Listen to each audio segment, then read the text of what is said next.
This episode of MetroCat is called Leap Years. Ever pondered why certain years acquire an extra day in February? Yes, we're discussing leap years. This phenomenon, which may initially seem strange, is actually an ingenious solution to prevent our calendar year from falling out of sync with the solar year. It's all about aligning with our celestial dance companion, the sun. However, it's not as straightforward as merely tacking on an additional day every 4 years. You may be wondering, what's the necessity for such intricacy over a single day? Let's delve into the history to gain a deeper understanding. The story of leap years begins in ancient Rome under the rule of Julius Caesar. Now, the Romans, much like many ancient civilizations, followed a lunar calendar. This calendar, however, had a bit of a hiccup. It often fell out of sync with the seasons. Imagine celebrating the start of spring amidst a snowy winter. That's a bit off, isn't it? Well, that's exactly what happened in ancient Rome. The lunar calendar was about 10.5 days shorter than a solar year, which meant that every year, the seasons would start about 10 days earlier. Over time, this discrepancy added up, and the Romans found themselves in a calendar mess. Enter Julius Caesar, the ruler of Rome. He decided to do something about this calendar chaos. In the year 46 BC, Caesar introduced a significant reform. He shifted the Roman calendar from lunar to solar. This new calendar, named the Julian calendar after its creator, was based on the Earth's revolutions around the sun, a solar year. To correct the discrepancy between the lunar and solar years, Caesar introduced an extra day every 4 years. This day was added at the end of February, essentially creating what we know today as leap years. The logic was simple.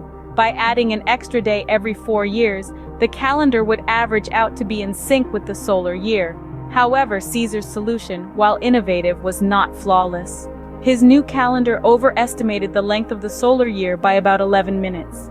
It might not seem like much, but over centuries, those extra 11 minutes add up and throw the calendar off track once again. So Caesar's new calendar was a good start, but it was not perfect. It overestimated the length of the solar year by about 11 minutes. Fast forward to the late 16th century, when Pope Gregory III steps in. After centuries of using the Julian calendar, it was becoming increasingly clear that a small but significant error was causing the calendar year to drift away from the solar year. The Julian calendar had a leap year every 4 years, no exceptions. But this system slightly overestimates the length of a year by about 11 minutes. While this discrepancy might seem trivial, over centuries it adds up. This is where Pope Gregory XIII and his astronomers come into play. They recognized this issue and introduced a new calendar system known as the Gregorian calendar. The Gregorian calendar retained the idea of a leap year every 4 years, but with an important adjustment. It decided to omit 3 leap years every 400 years. But how did they decide which years to skip? Simple. If a year is divisible by 100 but not by 400, it's not a leap year. So for instance, the year 1700, 1800, and 1900 were not leap years, but the year 2000 was. This might seem like a minor tweak, but it had a significant impact. It brought the calendar year much closer to the actual length of the solar year. It's not perfect, but it's a much more accurate representation. This adjustment reduces the error from a day every 128 years under the Julian system to a day every 3,236 years under the Gregorian system. So, we can thank Pope Gregory XIII and his astronomers for this fine-tuning. Their decision to skip 3 leap years every 400 years helped align our calendar year much more closely with the solar year. It's a beautiful example of how humans adapt and refine systems over time to improve accuracy and efficiency. With this slight tweak, the Gregorian calendar brought us much closer to the solar year. Now, we live in a world governed by the Gregorian calendar and its leap year rules. In today's world, the Gregorian calendar is the timekeeper of choice. It's a system that is recognized and used globally, from the bustling cities of New York and Tokyo to the remote villages of the Amazon rainforest. It's a universal language of sorts, helping us to coordinate, plan, and understand time in a unified way. At the heart of this calendar lies the concept of the leap year. Just like a subtle but significant cog in a grand old clock, leap years play a crucial role in keeping our calendar running smoothly. Every 4 years, we add an extra day to the end of February. This is a leap year. But here's where it gets a bit tricky.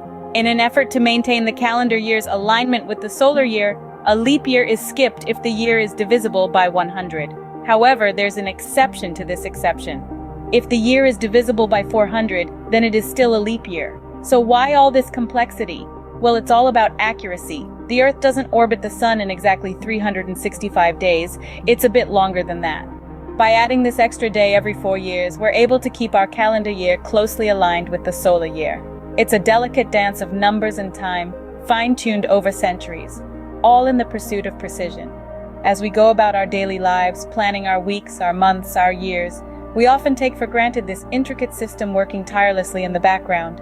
However, every 4 years, when February 29th rolls around, we're reminded of this clever little adjustment. It's a day that's both ordinary and extraordinary, a testament to humanity's quest to measure, understand, and harmonize with the rhythms of the universe. So, the leap year is not just a quirky calendar fact, but a crucial tool to keep our time in sync with the cosmos. Let's recap what we've learned about our calendar's extra day. Leap years, those calendar years with an extra day, are a fascinating blend of history, science, and mathematical precision, all aimed at keeping our calendar synchronized with the astronomical year. This concept harkens back to the days of Julius Caesar, who introduced leap years in the Julian calendar, adding a day every 4 years. But this system was not perfect. It overcorrected the discrepancy between the solar year and the calendar year. Fast forward to the 16th century, and Pope Gregory XIII steps in to fine-tune this system. He introduced the Gregorian calendar, which we still use today. This calendar adjusted the leap year system by excluding those years divisible by 100, but not by 400. This tweak brought us closer to the mean tropical year and helps maintain the vernal equinox around March 21st, vital for the calculation of Easter. In the present day, we continue to follow the Gregorian calendar, observing leap years every 4 years, but with those important exceptions. It's a system that spans a cycle of 400 years, omitting 3 leap days to align with the mean tropical year. So, the next time February 29th rolls around, you'll know it's not just an extra day. It's a centuries-old solution to a celestial challenge.